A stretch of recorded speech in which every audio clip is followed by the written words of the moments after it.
ঘটনাটি আমার এক ফ্রেন্ডের পরিবারের সদস্যের সাথে ঘটা। ফ্রেন্ডের নাম শিপন।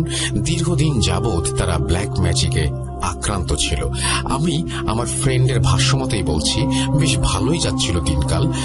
আমাদের পরিবারে আমি, শিপন, মা বাবা আর একমাত্র আদরের ছোট বোন মুস্কান। বোনটা আমার ছোটবেলা থেকেই বেশ চঞ্চল টাইপের, সব সময় কিছু না কিছু করতেই থাকবে, তবে বেশ ভদ্র, নম্র ও গোছানো স্বভাবের। আস্তে আস্তে সে বড় হতে থাকলো। দেখতে দেখতে সে 18 বছরের যুবতী। দেখতে পুরো পরীর মতো সুন্দর। 7 গ্রামের মানুষ তার রূপ নিয়ে প্রশংসা করে। বোনের বিয়ের প্রস্তাব আসতে থাকলো। প্রথম প্রস্তাব আসলো নিজেদের আত্মীয়র থেকে। সম্পর্কে তারা আমাদের দুঃসম্পর্কের চাচা হয়। চাচার ছেলের সাথে আমার বোনের বিয়ের জন্য প্রস্তাব। আত্মীয়দের মধ্যে বিয়ে দেব না এমন সংকল্প করে রেখেছিল আমার মা, তাই প্রস্তাবে রাজি হলো না। দুঃসম্পর্কের চাচা আমার মাকে রাজি করানোর অনেক চেষ্টা করলেন, কিন্তু মা তো নাছোড়বান্দা। সে আত্মীয়র মধ্যে কোনো বিয়ে দেবে না তো দেবেই না। এক প্রকার ক্ষোভ আর রাগ নিয়ে আমার দুঃসম্পর্কের চাচা আমাদের বাসা থেকে বের হয়ে গেল। চাচা বাসা থেকে রাগে অভিমানে বের হয়ে যাওয়ার 4 মাস পর আসল ঘটনা শুরু। সবসময় হাসি খুশি থাকা আমার বোনটা হঠাৎ করে অসুস্থ হয়ে পড়ল। খাওয়ার রুচি কমে যাওয়া, বমি বমি ভাব, খাবার ঠিকমতো হজম না হওয়া, শরীর সবসময় দুর্বল থাকা, মাথা ঘোরানো, দিন দিন চিকন হয়ে যেতে থাকা ইত্যাদি লক্ষণগুলো দেখা দিতে থাকলো। অনেক ডাক্তার পরীক্ষা নিরীক্ষা করেও কোনো রোগ পাওয়া গেল না। গভীর রাতে একা একা কি যেন বিড়বিড় করে। তখন এই মুস্কান, কি বলছিস সেগুলো বলে ধাক্কা দিলেই ঘোর কেটে যেত, আর সাথে সাথেই অজ্ঞান হয়ে যেত। গভীর রাতে একা বাসা থেকে বের হয়ে বাইরে গিয়ে বড়ই গাছের নিচে বসে থাকতো। বাসার সবাই তখন খুব চিন্তায় পড়ে গেল। হাসি খুশি চঞ্চল একটা মেয়ে এখন সব সময় মন মরা হয়ে থাকে, কারোর সাথে মেশে না। বাধ্য হয়ে গেলাম এক নাম করা কবিরাজের কাছে। ভালো কোনো হুজুরের কাছে না গিয়ে গেলাম এক কবিরাজের কাছে। আমাদের সবার মনেই একটাই কথা, সেটা হলো মুস্কানকে বোধহয় জিন ভর করেছে। তাই আমরা বাধ্য হয়েই এক পর্যায়ে কবিরাজের কাছে গেলাম বোনকে নিয়ে। মুস্কান তো যেতেই চাচ্ছিল না। এক পর্যায়ে কোনো রকমে মুস্কানকে দোয়া দরুদ পড়িয়ে ফু দিয়ে শান্ত করে তারপর কবিরাজের কাছে নেওয়ার জন্য প্রস্তুতি নিলাম। যে গ্রামের কবিরাজের কাছে গেলাম সেই গ্রামে কবিরাজের অনেক নাম ডাক। সেই কবিরাজের হাত থেকে আজ পর্যন্ত নাকি কোনো বদ জিন নিস্তার পায়নি। কবিরাজের কাছে অনেক বোতলবন্দি জিন আছে, সে নাকি জিন পালন করে। এবং কবিরাজ যেই টিনের ঘরে থাকে সেই ঘরের মাটির নিচে অনেক কঙ্কাল পাওয়া গিয়েছিল। যখন কবিরাজ তার ঘর সেখানে বানানোর কাজ করছিলেন তখন মাটি খুঁড়ে গুনে গুনে 26টি কঙ্কাল পান তিনি। কার কঙ্কাল, কাদের কঙ্কাল এসবের হদিস নেই। কবিরাজ সেই কঙ্কালগুলো তার জাদুর কাজে ব্যবহার করা শুরু করে, যদিও এই সব লোকমুখে শোনা। তো ঘটনায় আসি, বোনকে নিয়ে কবিরাজের ঘরে ঢুকলাম। কবিরাজের ঘরে অনেক ভিড়। আর হ্যাঁ, আমরা সন্ধ্যার পরে কবিরাজের বাসায় গিয়েছিলাম, কারণ সন্ধ্যার পর কবিরাজ তার আসর বসায়। প্রচুর লোকে ভরা কবিরাজের ঘর, পুরো হাউসফুল। পুরো ঘর অন্ধকার, চারিদিকে শুধু মোমবাতি আর মোমবাতি। সবাই যে যার সমস্যা কবিরাজের কাছে বলছে এবং সেই অনুযায়ী সমস্যার সমাধান নিচ্ছে। কবিরাজ তার কাজের বিনিময়ে একটা আস্ত গরু, 1 হালি মুরগি, 7 নদীর পানি ইত্যাদি এই সব লোকদের কাছে যাচ্ছে। আস্তে আস্তে লোক কমছে। আমাদের আসতে দেরি হয়ে গিয়েছিল বলে আমাদের সিরিয়াল নাম্বার সবার শেষে ছিল। অনেকক্ষণ অপেক্ষা করতে হয়েছিল। অপেক্ষা করার সময় অনেক খারাপ লাগছিল ছোট বোনটার জন্য। কি মেয়ে, কি হয়ে গেল! যে মেয়ে সবসময় আমাদের পুরো বাসা মাতিয়ে রাখত, আজ সেই মেয়ে নিস্তব্ধ, চুপচাপ। সাথে ভয় করছিল এটা ভেবে যে কবিরাজের কাছে ছোট বোনকে নিয়ে এসে কি ভুল করলাম।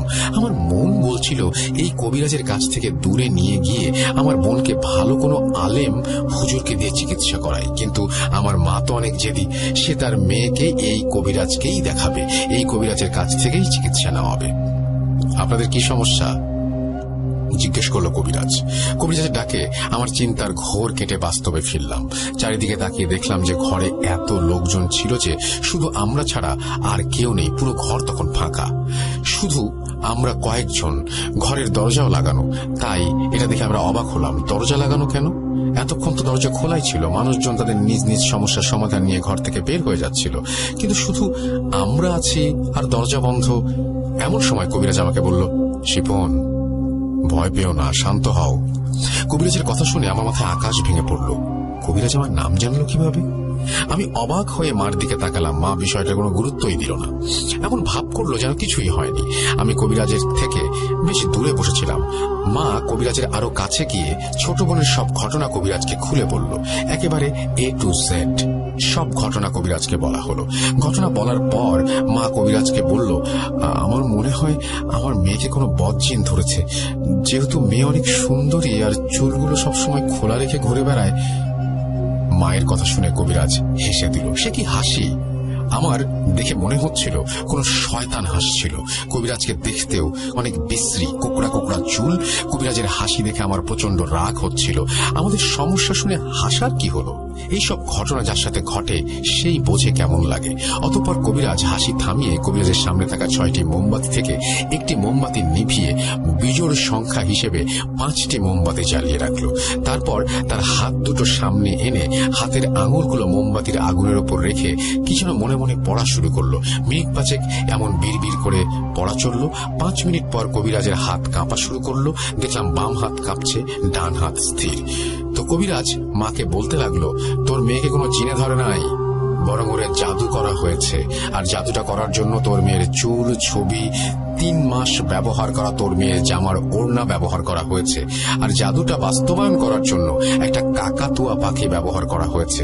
একটা কাকাতুয়া পাখিকে খাঁচায় বন্দি করে সেই পাখির গলায় শক্ত করে একটা তাবিজ বেঁধে দেওয়া হয়েছে, যার ফলে পাখিটি কিছু খেতে পারে না। আর সেটার প্রভাব গিয়ে পড়ে তোর মেয়ের ওপর। তোর মেয়ে খেতে পারে না, খেলে বমি হয় বা হজম হয় না। এছাড়াও পাখিটার ওপর আরো অনেক অত্যাচার করা হয়। পাখির খাঁচার নিচে আগুন ধরিয়ে দেওয়া হয় যাতে পাখিটি আগুনের তাপে ছটফট করতে থাকে। পাখির পাখনায় আগুনের ছ্যাঁকা দেওয়া হয়। আর এর প্রভাব যখন তোর মেয়ের ওপর পড়ে তখন তোর মেয়েও ছটফট করতে থাকে, আর তাই ঘর থেকে বের হয়ে যায়। পাখিটি দিন দিন দুর্বল হয়ে যাচ্ছে, তাই তোর মেয়েও দিন দিন দুর্বল আর চিকন হয়ে যাচ্ছে। পাখিটি মারা গেলে তোর মেয়েও মারা যাবে। জাদু মূলত মাছ, পুতুল দিয়ে করা হয়, কিন্তু এটা একটু ব্যতিক্রম ভাবে কাকাতুয়া পাখির ওপর করা হয়েছে। আর জাদুটা অনেক শক্তিশালী, কারণ জাদুটা করার আগে একটা শিশু বাচ্চাকে বলি দেওয়া হয়েছে, এবং যে জাদুটা করিয়েছে সে চায় না তোর মেয়ে কোনোভাবে এই দুনিয়ায় বেঁচে থাকুক। এটুকু বলার পর কবিরাজ থামল। কবিরাজের কথাগুলো তীরের মতো আমার বুকে গিয়ে লাগছিল। বুকের ভেতরে এক অজানা চাপ অনুভব হচ্ছিল। কবিরাজের কথা বিশ্বাস হচ্ছিল না, আবার বিশ্বাস না করে উপায়ও পাচ্ছিলাম না। কারণ কবিরাজ যেভাবে ধাপে ধাপে সব বর্ণনা দিল তাতে সব সত্যি মনে হলো। এবার আমি চুপচাপ বসে থাকতে পারলাম না। রেগে গিয়ে কবিরাজকে অসভ্য সব গালাগালি দিতে লাগলাম। কবিরাজের বাচ্চা, তুই কি বলছিস সব আবোল তাবোল? আমার বোনকে বদজিনে ধরেছে আর তুই টাকা খাওয়ার জন্য সেটাকে জাদু বলছিস, হ্যান ত্যান বলে আমাকে বুঝাচ্ছিস, এক থাবড়া মেরে, এই ইত্যাদি ইত্যাদি। তো তাকে ভণ্ডরণ্ড এই সমস্ত গালি দেওয়া হয়। আমার মা উঠে এসে আমাকে ধমক দিয়ে চুপ থাকতে বলল। এবার কবিরাজ আমার কথা শুনে আরো জোরে জোরে হাসতে লাগলো। এক পর্যায়ে হাসি থামিয়ে বলল, আরে তুই কি বুঝবি আমার ক্ষমতা? আমি যদি ভণ্ড হতাম তাহলে তোর নামই জানতাম না। তুই কি তোর নাম আমাকে বলেছিস? না, বলিসনি। তারপরেও আমি তোর নাম জানি, তোর বন্ধু কয়টা, তোর জীবনের সব কাহিনী জানি। কবিরাজের কথা শুনে আমি হাঁ হয়ে বসে আছি। আসলে তো আমি কবিরাজকে আমার নাম বলিনি, তারপরেও সে আমার নাম জানে। আর শুধু নাম না, আমার ব্যাপারে সবই জানে।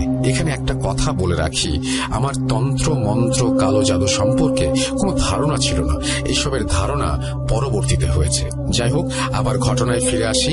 আমার মন তখন বলছিল এই কবিরাজ ভণ্ড, আর ব্রেন বলছিল না, কবিরাজ আসল, সে ভণ্ড না। এবার আমি চুপ করে বসে রইলাম। বসে চিন্তা করলাম, চিন্তা একটাই যে নিষ্পাপ মেয়ের শত্রু তো থাকার কথা না, তাহলে কে আমার বোনকে জাদু করলো, আর কেনই বা করলো? আমার বোনকে মেরে তার জাদু করে কি লাভ? এমন সময় মা কেঁদে দিল কবিরাজের সামনে। কেঁদে কেঁদে কবিরাজকে বলল, আমার একটাই মেয়ে, ওর বয়স এখন কম, ওর সামনে পুরো জীবন পড়ে আছে।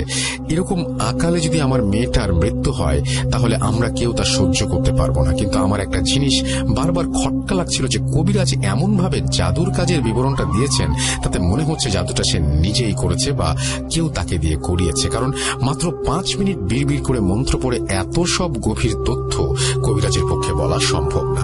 একমাত্র সে যদি নিজেই জাদুটা করে তাহলে এত সুন্দর করে বিবরণটা দেয়া যায়। আমার মা তো পুরো কেঁদে কেটে হার্টফেল হবার দশা। কবিরাজ মাকে নিশ্চয়তা দিয়ে বলল সে এই জাদু কাটাবে, তবে এই জাদু কাটানো এত সহজ নয়। অনেক কিছু ত্যাগ করতে হবে। কবিরাজ যখন মাকে এসব বলছিল তখন এই সুযোগে আমি কবিরাজের সামনে এসে বসলাম। আমার সামনে এসে বসা দেখে মা একটু নড়ে চড়ে বসলো। মা মনে করছিল আমি কবিরাজের সাথে ঝগড়া করব, তাই মা আমার হাত ধরে রাখলো। আমি ঝগড়া করব না বলে মাকে আশ্বাস দিলাম। তারপর আমি কৌতূহলবশত কবিরাজের কাছে গিয়ে জিজ্ঞেস করলাম, আপনি আমার নামটা জানলেন কি করে? কবিরাজ উত্তর দিয়ে বলল, তা জেনে তোর লাভ কি? তার থেকে বরং তোর ছোট বোনের সমস্যার সমাধান নিয়ে চিন্তা কর। আমি বললাম, না, আমি জানতে চাই আপনি আমার নাম জানলেন কিভাবে? অনেক জোরাজুরি করার পর কবিরাজ বলতে রাজি হলো। কবিরাজ বলল, শোন, আমার বাসার নিচে যে সংখ্যক কঙ্কাল পাওয়া গিয়েছিল সেই সব কয়েকটা কঙ্কালের কারিন জিন আমার সাথে বন্দী। প্রত্যেকটি কঙ্কালের হাড় আমি জাদুর কাজে উৎসর্গ করেছি।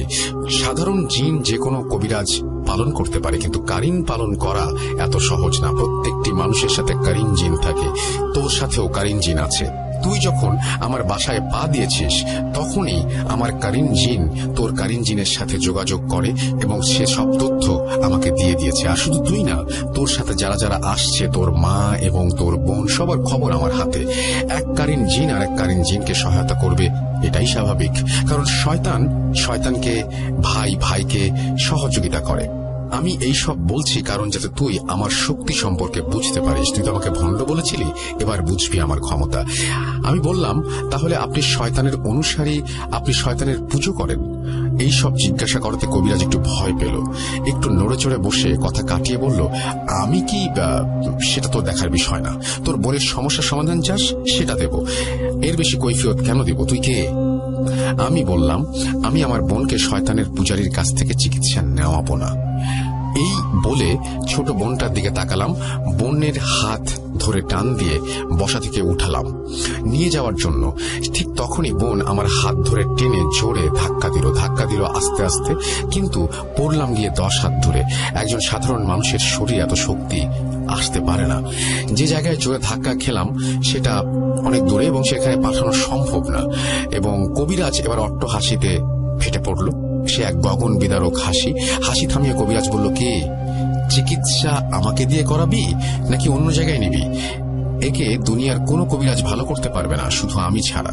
আমার মাও অনেক জোর করে এই কবিরাজের থেকে চিকিৎসা নেওয়ার কথা বলল এবং মা একেবারে শক্ত হয়ে সংকল্প নিয়েই বসলো যে যা কিছু হোক সে তার মেয়েকে এই কবিরাজের কাছ থেকে চিকিৎসা নেওয়া হবে। তাতে কবিরাজ হোক সে শয়তানের পূজারী, মায়ের জিদের কাছে আমাদের পরিবার প্রায়ই হেরে যায়। আজও হেরে গেলাম। কবিরাজের প্রতি তীব্র ঘৃণা আর রাগ হলো। ওর দিকে তাকাচ্ছিলামই না, এমন সময় হঠাৎ করে আমার বোন দাঁড়িয়ে গেল। কবিরাজের বাসার দরজা লাগানো। মুস্কান দরজার কাছে গিয়ে এক লাথি দিয়ে সেটা ভেঙে ফেললো।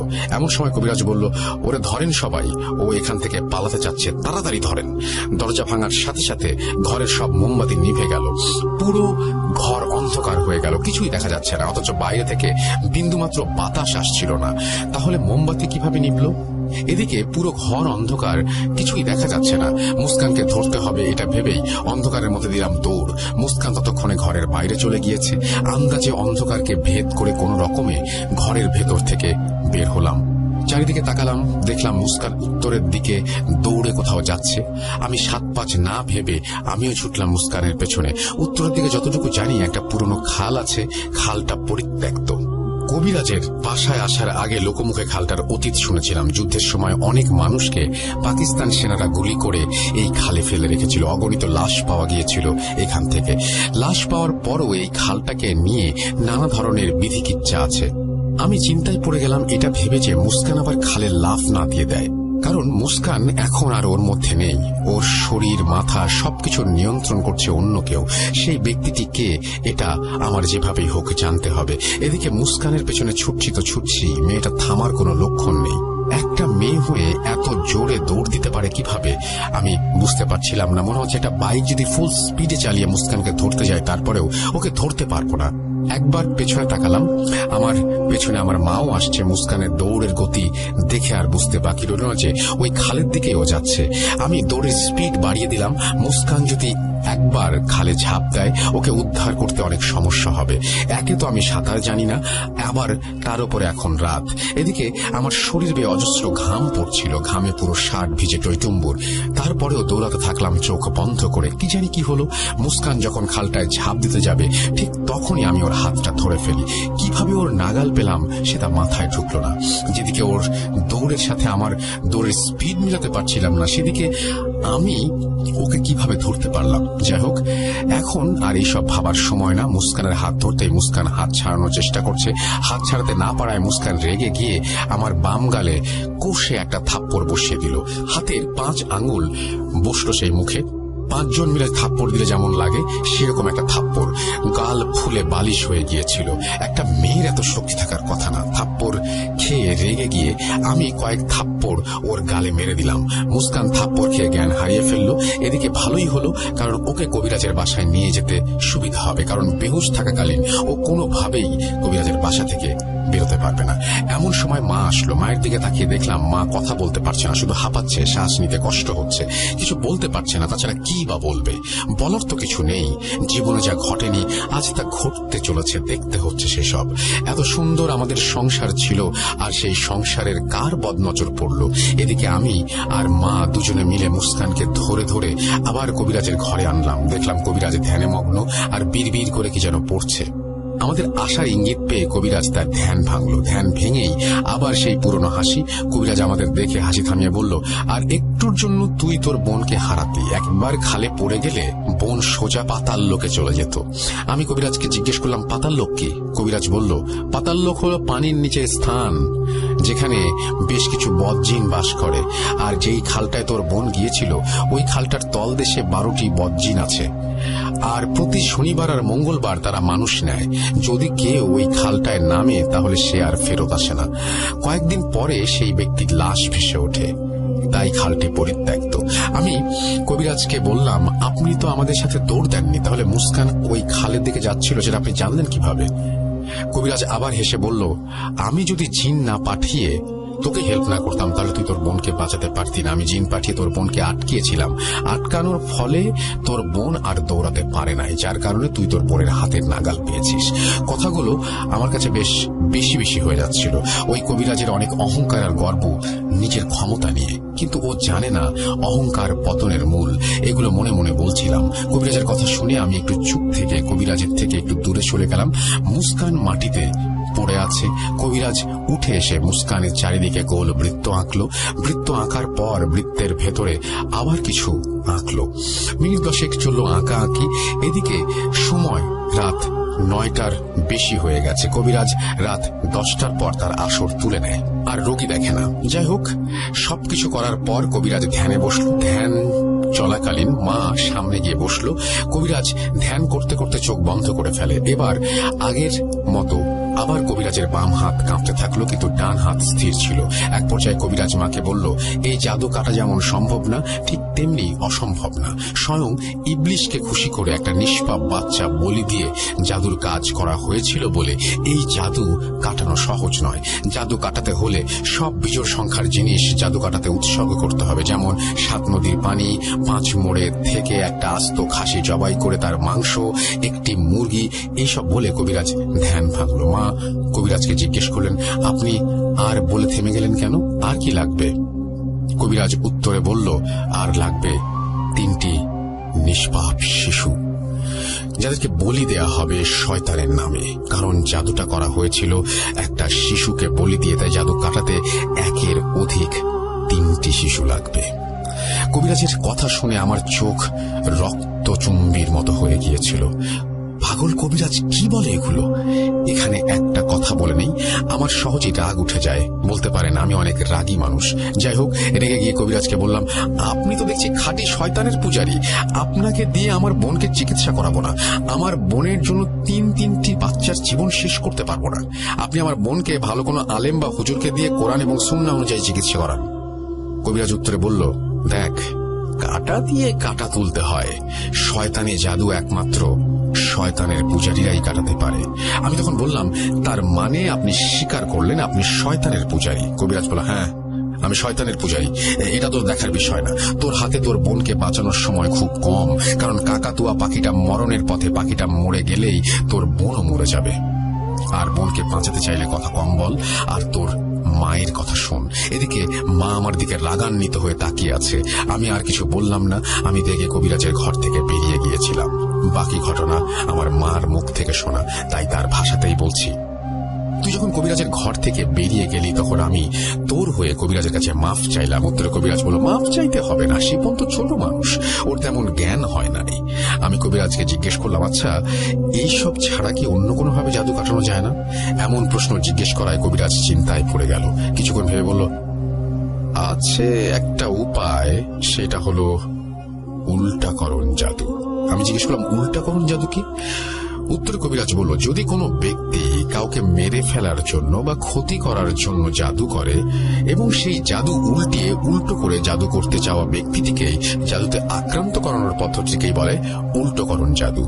আচ্ছা আমি একটু বুঝিয়ে বলি, যে ব্যক্তি জাদু করেছিল তাকেই যদি এই পদ্ধতির মধ্যে নিয়ে এসে ফেলা যায়, মানে উল্টিয়ে দিয়ে তারই ক্ষতি করতে চাওয়া হয়, সেটাকে বলে উল্টাকরণ। অর্থাৎ তোর মেয়েকে যে ব্যক্তি জাদু করেছে সেই ব্যক্তিকেও এই জাদুতে আক্রান্ত করা যাবে। তোর মেয়ের জাদু উল্টিয়ে ওই ব্যক্তির কাছে চলে যাবে আর তোর মেয়ে সুস্থ হয়ে যাবে। এর ফলে ওই ব্যক্তি নিজের জালে নিজেই ফাঁসবে। আমি ভীষণ খুশি হয়ে কবিরাজকে উল্টোকরণ জাদুর কথা বললাম। এতে এক ঢিলে দুই পাখি মারা হবে। একদিকে আমার মেয়ে ভালো হবে, অন্যদিকে যে জাদু করেছিল তাকে শাস্তিও দেওয়া যাবে। আমার কথা শুনে কবিরাজ মুখ গম্ভীর করে বসে আছে। আমি কিছু বলতে যাব, এমন সময় দেখলাম কি যেন ভাবছে। আমি হাতে ধাক্কা দিতেই কবিরাজের হুঁশ ফিরল। আমি জিজ্ঞাসা করলাম, কি হলো? উল্টোকরণ জাদুটা করুন। কবিরাজ বলল, আজ আর হবে না, 10টা বেজে গেছে, আমার আসর বসার সময় শেষ। আমি বললাম, তাহলে এখন কি করব? সমস্যার সমাধান তো হলো না। কবিরাজ বলল, আমি 2টা তাবিজ দিয়ে দিচ্ছি, এটা মুস্কানের বাম হাতে পড়াবি, আরেকটি ওর কোমরে বেঁধে দিবি, তাহলে আর সমস্যা হবে না। কালকে আসিস, আর তাড়াতাড়ি আসিস। সাথে করে 1 হালি দেশি মোরগ আর 1 দামে কেনা 5 কেজি মিষ্টি নিয়ে আসিস। মনে রাখিস, মিষ্টি কেনার সময় কোনো দরদাম করবি না, বিক্রেতা যে দাম চাইবে সেই দাম নিয়ে আসবি। এবার তোরা যা, আর হ্যাঁ, যাওয়ার সময় পেছন থেকে কোনো আওয়াজ আসলে পিছনে তাকাবি না, আর কোনো প্রশ্নের উত্তর দিবি না। আমি কবিরাজের কথা মতন তাবিজ নিয়ে মুস্কানকে নিয়ে বের হয়ে গেলাম। এই পর্যন্ত ছিল মায়ের মুখ থেকে শোনা। এদিকে আমি রেগে কবিরাজের ঘর থেকে বের হয়েছিলাম তো হয়েছিলামই, আর ঘরের ভেতরে যাইনি। হঠাৎ দেখলাম মা মুস্কানকে ধরে ধরে নিয়ে আসছে। আমি সামনে গিয়ে মুস্কানকে ধরলাম আর ভেতরে কি হয়েছে জিজ্ঞেস করলাম। মায়ের মুখ থেকে শুনে নিলাম সব ঘটনা। কবিরাজের দেয়া একটা তাবিজ সাথে মুস্কানের বাম হাতে পরিয়ে দিলাম, কারণ একবার যদি মুস্কানের জ্ঞান ফেরে তাহলে ওর সাথে আমি আর পেরে উঠবো না। তাই দেরি না করে আগে তাবিজ পরিয়ে দিলাম। গ্রামে এই সময় যানবাহন বেশি একটা দেখা যায় না। তাছাড়া গ্রামে রাত 10টা মানেই গভীর রাত। যেভাবেই হোক কোনো মতে মুস্কানকে নিয়ে বাসায় আসলাম। বাসায় এসে মা মুস্কানের কোমরের তাবিজটি পরিয়ে দিল। দেখলাম বোন আমার গভীর ঘুমে আচ্ছন্ন। দেখে মনে হচ্ছিল নিষ্পাপ শিশু ঘুমোচ্ছে। সারাটা দিন মুস্কান স্বাভাবিক, কোনো অস্বাভাবিক কিছু ঘটল না। বুঝলাম ওই তাবিজ দুটির প্রভাব। একটু ভালো লাগা কাজ করলো। আমার গাল ফোলা ভাবটা দেখে মুস্কান আমাকে জিজ্ঞেস করলো, কিরে ভাইয়া, তোর গালটা ফোলা কেন রে? আমি হকচকিয়ে গেলাম। আমি কি বলবো মাথায় আসছিল না। কাল রাতের ঘটনা তো মুস্কানের মনে থাকার কথা না, কারণ কাল ও যা করেছে সবই ওর জাদুর চালান করা জিনটি করেছে, ওর কোনো দোষ নেই। কোনো মতে বললাম, ঘুমের ঘোরে মশা মারতে গিয়ে নিজের গালে নিজেই জোরে থাপ্পড় দিয়েছি। আমার কথা শুনে মুস্কান আরো কিছু জিজ্ঞেস করত, কিন্তু আমি জিজ্ঞেস করার সুযোগ দিলাম না। কথা কাটিয়ে কথা ঘুরিয়ে ফেললাম। কোনো মতে কথা কাটিয়ে ওর সামনে থেকে উঠে বাজারে চলে গেলাম মিষ্টি আর মোরগ কিনতে। কবিরাজের কথা মতো সব কিনলাম। দিন ফুরিয়ে সন্ধ্যা এসে গেল। সবাই কবিরাজের বাড়ি যাওয়ার প্রস্তুতি নিচ্ছিলাম। সন্ধ্যা হলেই মুস্কানের পাগলামি শুরু হয়ে যেত। তবে আজ পুরোপুরি বিপরীত হচ্ছে। মুস্কান একেবারে ঠান্ডা, আমাদের কথা শুনছে। যাই হোক, কবিরাজের বাসায় চলে গেলাম। কবিরাজের বাসায় পৌঁছে কবিরাজের ঘরের দরজায় নক করলাম। দরজা খোলার পর দেখলাম অপরিচিত দুটি লোক। অপরিচিত বলার কারণ হলো গতকাল এদের কবিরাজের ঘরে দেখিনি। ভাবলাম হয়তো এরা কবিরাজের কাছে চিকিৎসা নিতে এসেছে, কিন্তু দরজা খোলার সাথে সাথে লোক দুজন কবিরাজের আসনের দিকে গিয়ে দাঁড়িয়ে রইল। তাছাড়া ঘরে আর কোনো লোকজন নেই, নেই কোনো সিরিয়াল। এমন সময় কবিরাজ আসলো। কবিরাজ এসে আমাদের দিকে ইঙ্গিত করে সামনে বসতে বলল। আমি কবিরাজকে জিজ্ঞেস করলাম, এরা দুজন কে, আর আজকে আপনার রোগীরা কোথায়? উত্তরে কবিরাজ বলল, আজকে আমি আসরই বসাই নাই। আজকের দিন রবিবার, আজকে আমি রোগী দেখি না, আজকে তোদের সমস্যা শেষ করার জন্য তোদেরকে আসতে বলেছি। আর এই দুইজন লোক হলো আমার আজকের সহযোগী, আমার কাজে সাহায্য করবে। আমি ঘরের চারদিকটা ভালো করে দেখলাম যে গতকালের তুলনায় আজকে মোমবাতি বেশি, গতকাল ছিল 6টি, আজকে 20টির ওপরে, তার মধ্যে ছোট বড় সব সাইজের। কবিরাজ তার ধ্যান শুরু করলো। ধ্যান চলাকালীন তার দুজন সহযোগী একটা বড় কাগজ নিয়ে আসলো। কাগজের সাইজটা একটু বেশি বড়। কাগজ এনে কবিরাজের হাতের নিচে রাখলো। তারপর কবিরাজের হাতে কবুতরের পাখনা ধরিয়ে দেওয়া হলো। খেয়াল করে দেখলাম পাখনায় লাল রং দিয়ে কিছু একটা পেঁচানো, দেখতে রক্তের মতো লাগছে। আমি কবিরাজকে জিজ্ঞেস করলাম, পাখনায় কি রক্ত লাগানো? উত্তর কবিরাজ বলল, না, পাখনায় জাফরান রং লাগানো। তারপর কবিরাজ জাফরানের কালি দিয়ে কাগজের ওপর এক বিশেষ ছক আঁকলো। ছকের মধ্যে আরবিতে কি যেন লিখলো। প্রতিটি ছকে একটা একটা করে আরবিতে কিছু না কিছু লেখার পর আমার কাছে মোরগ আর মিষ্টি চাইলো। আমি মার কাছ থেকে নিয়ে কবিরাজকে এক হালি মোরগ আর মিষ্টি দিলাম। কবিরাজ তার হাতের কাগজটা মাঝ বরাবর কেটে 2 ভাগ করে নিল। এক ভাগ বাম পাশে আর এক ভাগ ডান পাশে দিল। কবিরাজের সহযোগীরা একটা ধারালো চাকু এনে কবিরাজের হাতে দিল। কবিরাজ এক এক করে মোরগ নিয়ে বাম পাশে কাগজের ওপর এক টানে গলা কেটে ফেললো। রক্তগুলো কাগজের ওপর পড়তে থাকলো। এইভাবে একে একে সব মোরগগুলিকে সে বলি দিল এবং শয়তানের নাম উচ্চারণ করতে থাকলো। আমি শুধু চেয়ে চেয়ে দেখছিলাম কবিরাজের কাণ্ডগুলো। একে একে সব মোরগ বলি দেওয়ার পর সব মিষ্টিগুলো ঢেলে দেওয়া হলো কবিরাজের ডান পাশে থাকা কাগজের ওপর। এরপর কবিরাজের সহযোগীরা 2টা কাগজ ধরে নিয়ে ঘর থেকে বের হয়ে গেল। তাদের বের হওয়া দেখে আমি জিজ্ঞেস করলাম, তারা কোথায় গেল মিষ্টি আর মোরগগুলি নিয়ে? উত্তরে কবিরাজ বলল, তারা ওই উত্তরের পরিত্যক্ত খালটায় নিয়ে গেছে। সেই খালটায় থাকা জিনরা তোর বোনের জাদু কাটাতে সাহায্য করবে বলেছে আমায়, তাই তাদের খুশি করার জন্য এগুলো পাঠালাম। আমি কবিরাজের কথা শুনে হাঁ হয়ে আছি। আমার অবাক হওয়া নিয়ে কবিরাজ বেশি মাথা ঘামালো না। এদিকে কবিরাজ গতকালের মতো আজকে আবার একটা বৃত্ত আঁকা শুরু করে দিল। বৃত্তের ভেতর আবার ছোট কিছু বৃত্ত আঁকলো। আঁকা শেষে মুস্কানকে ডাকা হলো। মুস্কানকে বৃত্তের ভেতরে বসানো হলো। মুস্কান কবিরাজের কথা মতো বৃত্তের ভেতরে বসলো। বৃত্তের ভেতরে কবিরাজ বিড়বিড় করে কিছু মন্ত্র পড়ল এবং মুস্কানকে তার শরীরে থাকা 2টি তাবিজ খুলে ফেলতে বলল। মুস্কানকে কবিরাজের পাশে থাকা আরেকটি ছোট রুমে নেওয়া হলো। মা মুস্কানের হাতে ও কোমরে থাকা 2টি তাবিজ খুলে ফেলল। তাবিজ খুলে এনে আবার বৃত্তের মধ্যে বসানো হলো। এদিকে ভাবছিলাম কখন এই নাটক শেষ হবে, আমার মন মুক্ত হবে। তাবিজ খুলে বৃত্তের মধ্যে বসানোর সাথে সাথে ঘরের আবহাওয়া যেন পরিবর্তিত হয়ে গেল। ঘরটা আস্তে আস্তে অস্বাভাবিক ঠান্ডা হয়ে গেল। এমন সময় কবিরাজ বলল, কেউ ভয় পাবেন না, ভয় পেলে মুস্কানের ক্ষতি হবে, সবাই শান্ত থাকবেন। কবিরাজের কথা মতো চুপ করে বসে আছি। এমন সময় কবিরাজ মুস্কানকে বলল, তুমি তোমার হাতের তাবিজটা পরে নাও আবার। কবিরাজের কথা মতো মার কাছ থেকে তাবিজটা নিয়ে মুস্কান আবার হাতে পরে ফেললো। কবিরাজ আবার ধ্যানে গেল। কিছুক্ষণ পর ধ্যান থেকে ফিরে বলল, জাদুটা করেছে তোমার দুঃসম্পর্কের একজন চাচা। কবিরাজ চাচার নাম বলল। চাচার নাম বলা মাত্রই আমরা সবাই চিনে ফেললাম। উত্তেজিত হয়ে কবিরাজকে জিজ্ঞেস করলাম, কিন্তু সে কেন জাদু করবে? তার সাথে আমাদের তেমন কোনো শত্রুতা নেই। কবিরাজ আমাদের কথা শুনে জিজ্ঞেস করলো, তোর চাচা কি কয়েক মাস আগে তোর বাসায় এসেছিল? প্রশ্নের উত্তরে আমরা হ্যাঁ বললাম। এবার কবিরাজ বলল, যখন তো চাচা এসেছিল তখন কি সে তার ছেলের জন্য মুস্কানের হাত চেয়েছিল, অর্থাৎ বিয়ে দিতে চেয়েছিল, এবং তাতে তোরা অসম্মতি জানিয়েছিলি? আমরা সম্মতি দিলাম। কবিরাজ বলল, তোর চাচার ছেলে যখন ছোট ছিল তখন থেকেই সে ভেবে রেখেছিল মুস্কানের সাথে তার ছেলের বিয়ে দেবে। এছাড়াও তোদের সম্পদের ওপরও তার লোভ ছিল, যেটা সে মুস্কানের মাধ্যমে হাতিয়ে নেওয়ার স্বপ্ন দেখছিল। যখন তোর মা আর তুই না করলি তখন সে রেগে মুস্কানের ঘরে গিয়ে মুস্কানের ব্যবহৃত চিরুনি থেকে চুল, ঘর থেকে ওড়না নিয়েছিল। আর ছবি তার কাছে আগে থেকেই ছিল, হয়তো কোনোভাবে সে ছবিটি সে কারো কাছ থেকে সংগ্রহ করেছিল।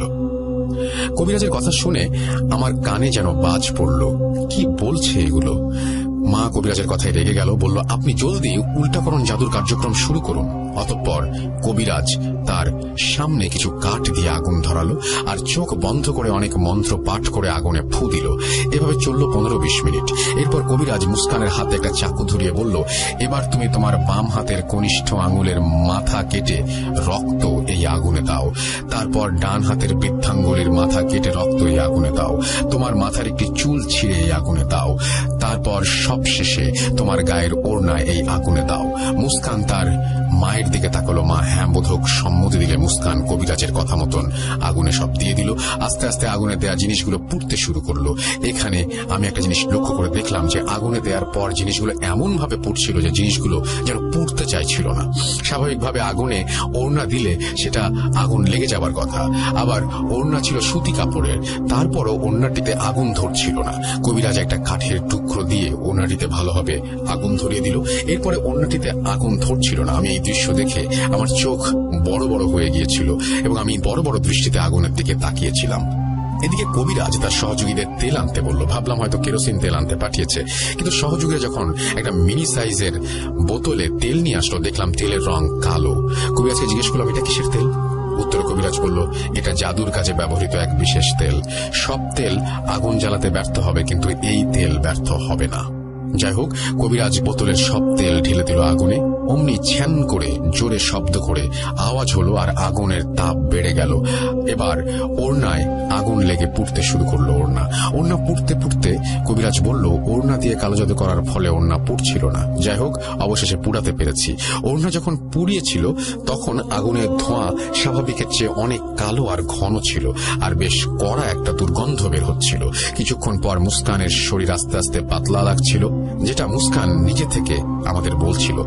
আগে যে শরীর একটা ভার ভার অনুভব হতো সেটা এখন আস্তে আস্তে কমতে শুরু করেছে। ওড়না আর চুল পুড়ে ছাই হয়ে যাওয়ায় তখনও বাকি। পুরোপুরি পুড়তে হবে, নয়তো জাদু রয়ে যাবে। কবিরাজ যখন আগুনে সেগুলো পুড়াচ্ছিল তখন চোখ গেল কবিরাজের দুই হাতের দিকে। দেখলাম দুই হাতের মধ্যে আঙুল পুরোপুরি কাটা, মানে সেখানে মধ্য আঙুল নেই, আঙুলের জায়গায় ব্যান্ডেজ করা। এতক্ষণ ধরে তো খেয়ালই করিনি। আমার কৌতূহল বেশি, তাই প্রশ্ন করি। তবে এবার কবিরাজকে প্রশ্ন করে বিরক্ত না করাই ভালো। এক পর্যায়ে আগুনে সবকিছু পুরানো হলো। ছাই হয়ে যাওয়ার পর মাটির কলসে নেওয়া হলো। তারপর সহযোগীরা কলসটা নিয়ে ঘর থেকে বের হয়ে গেল। মা জিজ্ঞেস করলো, ছাইগুলো কোথায় নিলেন সেটা কি জানতে পারি? উত্তরে কবিরাজ বলল, উত্তরের ওই পরিত্যক্ত খালি এই ছালগুলো ফেলে আসবে। এটা বলে কবিরাজ তার আসর থেকে উঠে ঘরের মোমবাতি নিভিয়ে মোমবাতিগুলো একত্র করলো। তারপর আবার নতুন করে আগুন ধরালো এবং সেই আগুনে মোমগুলো গলিয়ে নিল। গলে যাওয়া মোম একটা পাত্রে নেওয়া হলো। তারপর কবিরাজ আগের দুই তাবিজ চাইল, চাচার নাম ও ছবি চাইল। আমরা সব দিলাম।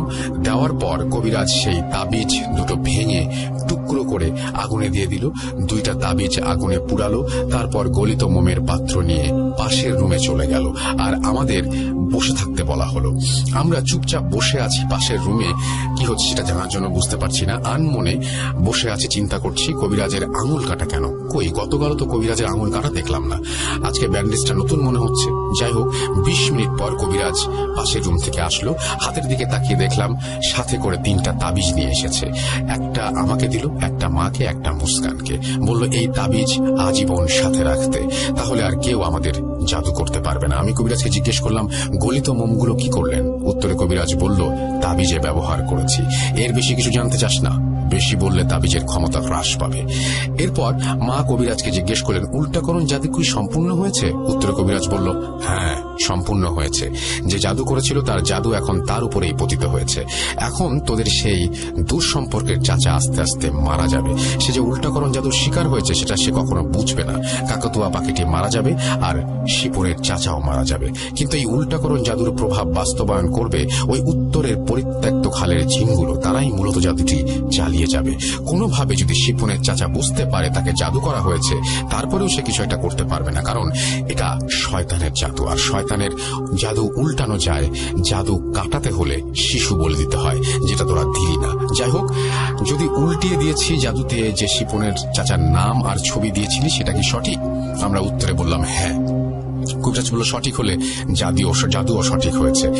শিপনের চাচা যদি আর জাদু করার চেষ্টা করে তাহলে আমার তাবিজের কারণে ব্যর্থ হব। আমার এখানে একটা প্রশ্ন আছে, সেটা হচ্ছে যে এই আপনারা তো কেবলই জানলেন যে এই শিপনের চাচা যে সেই চাচাই জাদু করেছে, তাহলে ছবিটি আপনারা কোথায় পেলেন? ছবিটি সঙ্গে করে এনেছিলেন কিনা বা আপনাদের সঙ্গে ছবিটি ছিল কিনা? যাই হোক, আবারও পড়ছি, সবসময় তাবিজ পরিধান করে থাকবি, কোনো সময় খুলবি না। এরপর কবিরাজ মুস্কানকে সেই কালো তেলের বোতল দিল, যেটা আগুনের তাপ বাড়াতে ব্যবহৃত হয়েছিল। তেল দিয়ে মুস্কানকে বলল, এই তেল শাহাদাত আঙুলে নিয়ে মাখবি। অন্য কোনো আঙুলে ব্যবহার করবি না, শুধু শাহাদাত আঙুল দিয়ে বারবার তেলটি মাখবি। সকাল সন্ধ্যা মাখবি আর গোসলের আগে মেখে গোসল করবি। এখন বাসায় গিয়ে তেলটা মাখবি, তারপর সাথে সাথে গোসল করে ফেলবি, দেরি করবি না। এবার কবিরাজ তার হাদিয়া হিসেবে একটা আস্ত খাসি, একটা ধুতি, সিঁদুর, চমচম, যে কোনো একটা পুরনো কবরের এক মুষ্টি মাটি এ সমস্ত চাইল। কবিরাজ কোনো টাকা চাইল না, শুধু এগুলোই চাইল। তার হাদিয়ার পরিমাণ শুনে অবাক হলাম। কবিরাজ তার অন্যান্য রোগীর কাছ থেকে তো টাকা নেয়, তার যে নির্ধারিত ফি আছে সেটা নেয়, কিন্তু আমাদের কাছ থেকে টাকার বদলে কেন এগুলো চাচ্ছে? এইসব ভাবতে ভাবতে কবিরাজ আবার বলল, আর হ্যাঁ, এগুলো সব মুস্কানের হাতে কেনাবি। আমি কৌতূহলবশত জিজ্ঞেস করলাম, আপনি তো টাকা নেন, তাহলে আমাদের কাছ থেকে টাকা নিলেন না কেন? কবিরাজ উত্তরে বলল, তোদের কাহিনী অন্য 10টা কাহিনী থেকে আলাদা। তোদের সাথে কি ঘটেছে সেটার ব্যাখ্যা একমাত্র আমিই জানি।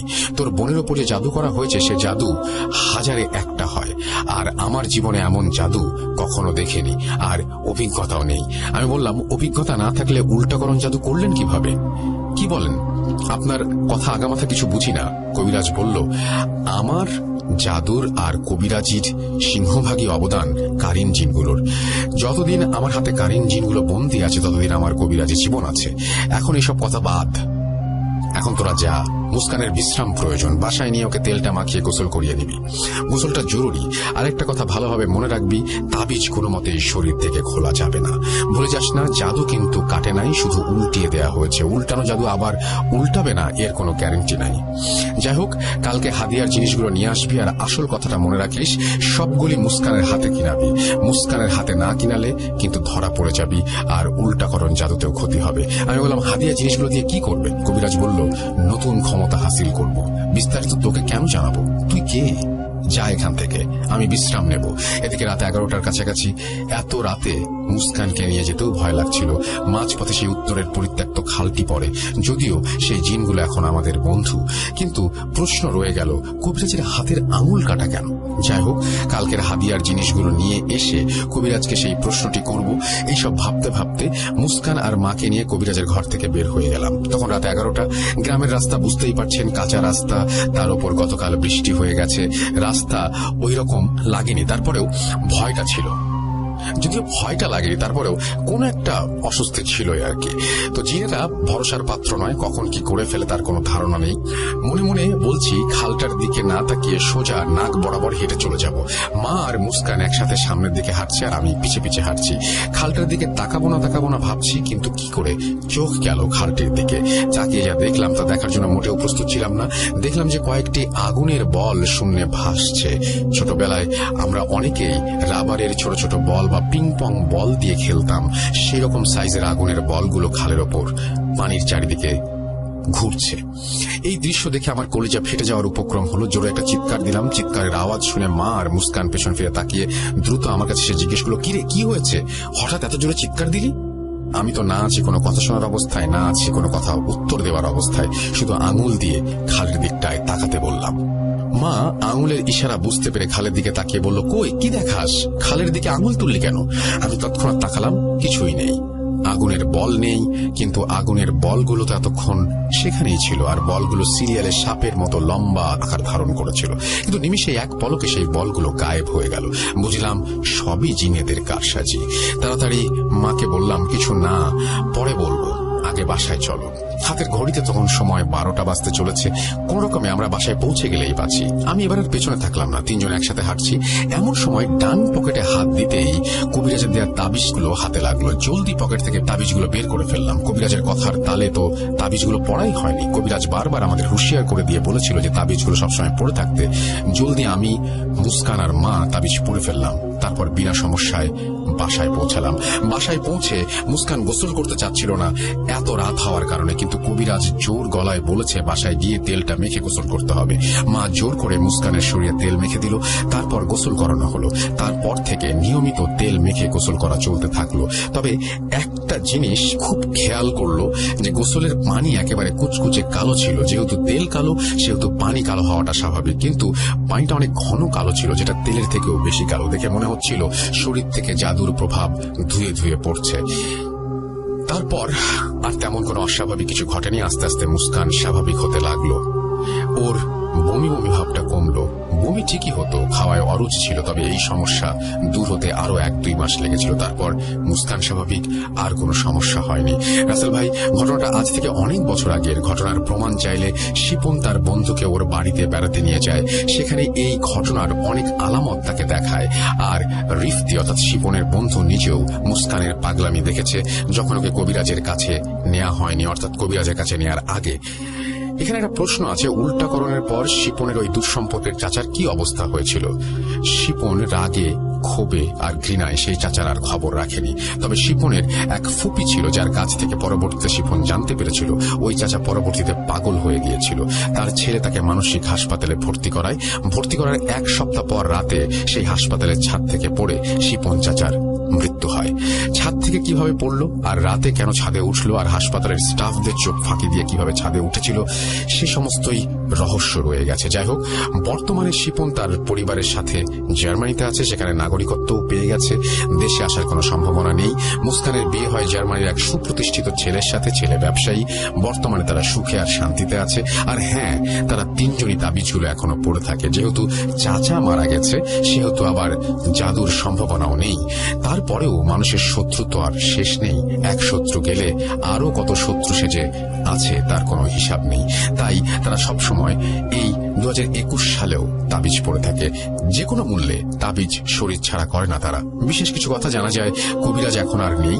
কবিরাজের যে কারিন জিনগুলো বন্দী করেছিল, সেই জিনগুলোকে মুক্ত করে সেই কবিরাজি ছেড়ে দেয়। এর ফলে তার এক নির্মম পরিণাম ঘটেছিল। এই কবিরাজের ঘটনা লিখব, কালোজাদুর নির্মম পরিণাম। এই ঘটনার কালোজাদু নিয়ে অনেক তথ্য জানতে পারবেন। আর এই তথ্যগুলো শিপন কবিরাজের হাদিয়ার জিনিসগুলো দিতে গিয়ে জানতে পেরেছিল। কবিরাজ ঠিক কি কারণে কারিন জিনগুলোকে মুক্ত করেছিল, কেন কবিরাজি ছেড়েছিল, সেটা লিখব, কালোজাদুর নির্মম পরিণাম এই শিরোনামে। ঘটনা যদি সিলেক্টেড হয়, পরের সপ্তাহে কালোজাদুর নির্মম পরিণাম লিখব। ফাহিম শেষ করেছেন তার কথা এভাবে। অনেকদিন পরে একটা চমৎকার ব্ল্যাক ম্যাজিকের ঘটনা পড়লাম, যেটা হচ্ছে খুব ইন্টারেস্টিং এবং অনেক কিছু আছে এটার মধ্যে, এবং উল্টাকরণ সম্পর্কে। রাসেল ভাইয়ের কাছে আমার অনুরোধ, ঘটনার ভেতরে কোনো ভুল ত্রুটি থাকলে দয়া করে তা ক্ষমা সুন্দর দৃষ্টিতে দেখবেন। ঘটনাটি ভাইয়া আমার সাথে যেভাবে শেয়ার করেছেন, আমি ঠিক সেভাবেই বলার চেষ্টা করছি। বেশি কথা না বাড়িয়ে আমি সরাসরি আমার ঘটনায় চলে যাচ্ছি। বলতে শুরু করলেন ভাইয়া। না না না, তোর কোনো ক্ষমা নেই। তুই যা করেছিস তার জন্য তোকে জীবন দিতেই হবে। তোর সামনে একটাই রাস্তা খোলা, হয় জীবন দিবি, না হলে জীবন নিবি। তোকে বারণ করেছিলাম আমার কথা না বলতে। এখন তোর এই ভুলের দাম তুই তোর জীবন দিয়ে দিবি। রক্ত চাই, আমার রক্ত চাই। আমি আর কিচ্ছু জানি না, হয় তোরটা না হয় অন্য কারোটা, কিন্তু রক্ত আমার চাই চাই। না, আমি কাউকে মারতে পারবো না। আমাকে ক্ষমা করে দিন, আমি ভুল করেছি। আল্লাহর দোহাই লাগে, আমার সামনে থেকে আপনি চলে যান। এভাবে আমাকে কষ্ট দেবেন না। আমি এসব আর নিতে পারছি না। আমার জীবন দুর্বিষহ হয়ে উঠেছে। না আমি ঠিক মতো বেঁচে থাকতে পারছি, না মরে যেতে পারছি। দয়া করে আপনি আমাকে রেহাই দিন। আপনার দুটি পায়ে পড়ি, দয়া করে আমাকে ছেড়ে দিন। আমার বন্ধু রিয়াদ। রিয়াদ আমার সাথে একটা মেসে থাকতো এবং একই প্রতিষ্ঠানে লেখাপড়া করত। রিয়াদ ছিল অনেক চুপচাপ এবং শান্ত স্বভাবের ছেলে। প্রায় প্রতি রাতে রিয়াদের মুখ থেকে এ ধরনের কথাবার্তা শুনে আমার ঘুম ভেঙে যেত। ঘুম থেকে উঠে আমি রিয়াদকে যখন ধাক্কা দিতাম, তখন রিয়াদ আবার স্বাভাবিক হয়ে যেত। কিন্তু রিয়াদের সারা শরীর ঘামে ভেজে থাকতো, আর তার চেহারায় কেমন যেন একটা ভয়ের ছাপ দেখা যেত। প্রায় প্রতি রাতেই আমি তাকে জিজ্ঞাসা করতাম তার এসব কথা বলার কারণ কি, কিন্তু সে আমাকে কখনোই কিছু খুলে বলেনি। রিয়াদকে দেখে আমার খুব অস্বাভাবিক মনে হতো, কারণ সে কারো সাথে মিশতো না, কারোর সাথে কথাবার্তা বলতো না। আজ রিয়াদ কোথায় আমি জানি না, কিন্তু রিয়াদের জন্য আমার মনের মধ্যে জমে আছে তীব্র ঘৃণা। এই ঘৃণার কারণ কি সেটা আমি তোকে বলবো, কিন্তু আমার কথা যদি তোর বিশ্বাস না হয়, সেই ভয়টাই আমি পাচ্ছি। আমি যা বলবো তুই শুধু শুনে যাবি, কিন্তু জাজ করতে আসিস না, কেননা এই দুনিয়ায় সবকিছু বৈজ্ঞানিকভাবে ব্যাখ্যা করা সম্ভব নয়। আর আমার এই কথাগুলো শুনে তোর যদি মনে হয় আমি বানিয়ে বলছি, তাহলে তুই যে কোনো সময় এখান থেকে চলে যেতে পারিস, আমি তোকে জোর করব না। ভাইয়ার এমন কথা শুনে আমার মধ্যে তার ঘটনাটা শোনার আগ্রহ যেন দ্বিগুণ হয়ে গেল। আমি একরকম মরিয়া হয়ে গেছিলাম তার ঘটনাটি দ্রুত শোনার জন্য, আর তাই বারবার তাকে অনুরোধ করতে লাগলাম আর বলতে লাগলাম, ভাইয়া আপনার কথা অবিশ্বাস করার কিছুই নেই। ভূত.কমে জয়েন করার পর আমি এমন অনেক কিছুই প্রায় শুনি যা স্বাভাবিকভাবে বিশ্বাস করা কঠিন। আপনি যা ফেস করেছেন সেটা আপনি জানেন, আমি জানি না, তাই আপনি যেভাবে আমাকে বলবেন আমি সেটাই বিশ্বাস করব। এতটুকু ভরসা আমার উপরে রেখে আপনি সম্পূর্ণ ঘটনাটি আমার সাথে শেয়ার করতে পারেন। এখানে একটা কথা বলে রাখি যে আমি যে ভাইয়ের কাছ থেকে ঘটনাটি শুনেছি সেই ভাইয়া ছিলেন একজন মাদ্রাসার ছাত্র এবং তিনি সত্যবাদিতার জন্য আমাদের সকলের কাছে খুব বেশি পরিচিত ছিলেন। আর তার বলা ঘটনার প্রত্যেকটা শব্দ বিশ্বাস করতে আমি বাধ্য হয়েছি, কেননা তার সাথে যা ঘটেছে তা কেউ বানিয়ে বলতে পারে না। যাই হোক, ঘটনায় ফিরে আসি। ভাইয়া আমার কথা শুনে ঘটনাটি বলতে শুরু করলেন। আমি যে মাদ্রাসায় পড়তাম সেই মাদ্রাসায় আমার বাবা চাকরি করতেন। আমার বাবা ছিলেন সেই মাদ্রাসার ইসলামী ইতিহাসের একজন শিক্ষক। আমার বাবার কাছে আমাদের কলেজের অনেক ছাত্রই পড়তে আসত। আবার আমার বাবা বাড়তি কিছু ইনকামের জন্য মানুষের বাসায় গিয়েও পড়াতেন। যথারীতি আমাদের প্রথম বর্ষ পরীক্ষার ফাইনাল শেষ হলো, কলেজ বন্ধ, তাই আমি ও আমার বাবা বাড়িতে চলে আসি 2 সপ্তাহের জন্য। রিয়াদ আমাদের শহরেই থাকতো এবং রিয়াদের বাসা আমাদের বাসা থেকে কিছুটা দূর হলেও আমাদের শহরেই তার বাসা ছিল।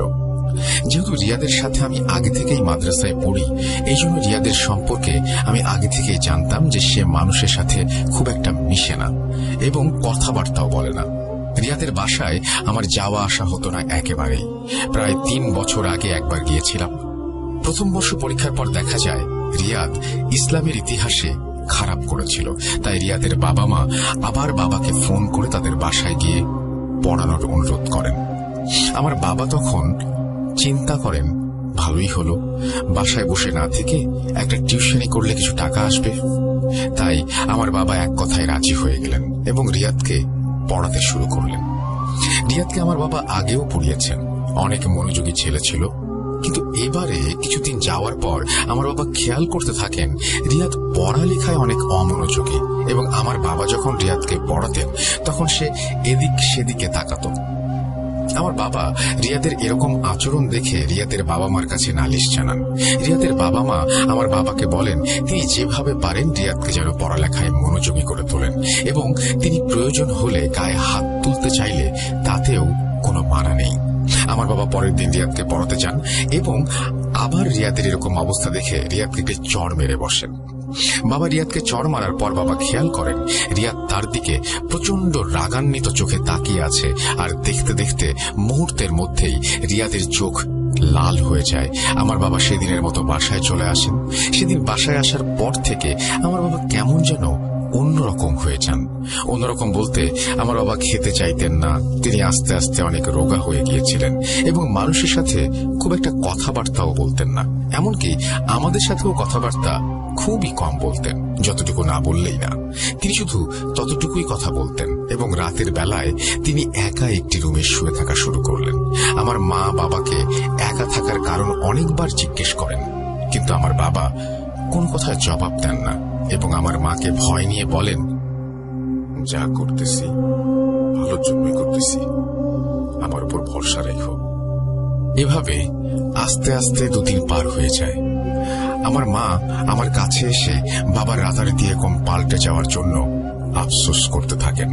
বাবা কেন এরকম করছে এবং এ কথাই বা কেন বলছে বাবা, তা নিয়ে আমি খুবই চিন্তিত ছিলাম। সেদিন রিয়াদের বাসা থেকে আসার পর বাবা আর কোথাও পড়াতে যাননি। সারাদিন রুমে বসে থাকতেন, শুধুমাত্র খাওয়ার সময় বের হতেন আর খাওয়া শেষে আবার রুমে চলে যেতেন। একদিন রাতের বেলা আমরা সবাই ঘুমিয়ে আছি, এমন সময় আমার খুব পানির পিপাসা পায়। আমি আমার মাথার পাশে রাখার টেবিলে হাত দিয়েই পানির বোতল নেওয়ার জন্য হাত বাড়াই। পানির বোতল নেয়ার জন্য হাত দিয়ে দেখি আমার পানির বোতল প্রায় সম্পূর্ণ খালি। যতটুকু পানি আছে তা দিয়ে আমার পিপাসা পরিপূর্ণভাবে মিটবে না, তাই আমি আমার পানির বোতলটা নিয়ে রান্নাঘরে চলে যাই বোতল ভরে আনার জন্য। আমাদের রান্নাঘরে যাওয়ার জন্য আমার বাবা যেই রুমে থাকতেন সেই রুম পার হয়ে যেতে হয়। বাবার রুমের পাশ দিয়ে যাওয়ার সময় আমি শুনতে পারলাম খুবই কর্কশ গলায় কে যেন কথা বলছে। সাথে সাথেই আমার মনে হলো এটা আমার বাবার আওয়াজ নয়। আমি মনে মনে ভাবতে থাকলাম, তাহলে এটা কিসের আওয়াজ? কৌতূহল বশত আমি আমার বাবার দরজায় কান লাগিয়ে দেই। রুমের দরজায় কান লাগানোর পর আমি শুনতে পাই সেই কর্কশ আওয়াজটি রাগান্বিত হয়ে বাবাকে বলছে, না না না না, তোর কোনো ক্ষমা নেই। তুই যা করেছিস তার জন্য কোনো ক্ষমা নেই। তোকে আমি সেদিনই মেরে ফেলতাম, কিন্তু মারিনি। কেননা তোকে এত সহজে আমি মরতে দেব না। তোর শরীরের কোথাও পচন ধরার আগে তোকে আমি মারব না, কিন্তু তুই মরবি, খুব জলদি মরবি। সাথে সাথেই আমি আমার বাবার গলা শুনতে পাই। আমার বাবা বলেন, আমার অন্যায় হয়ে গেছে, আমাকে মাফ করে দিন। আল্লাহর দোহাই লাগে, আমাকে মাফ করে দিন। আমার স্ত্রী সন্তান আছে, আমার কিছু হয়ে গেলে তারা কোথায় যাবে?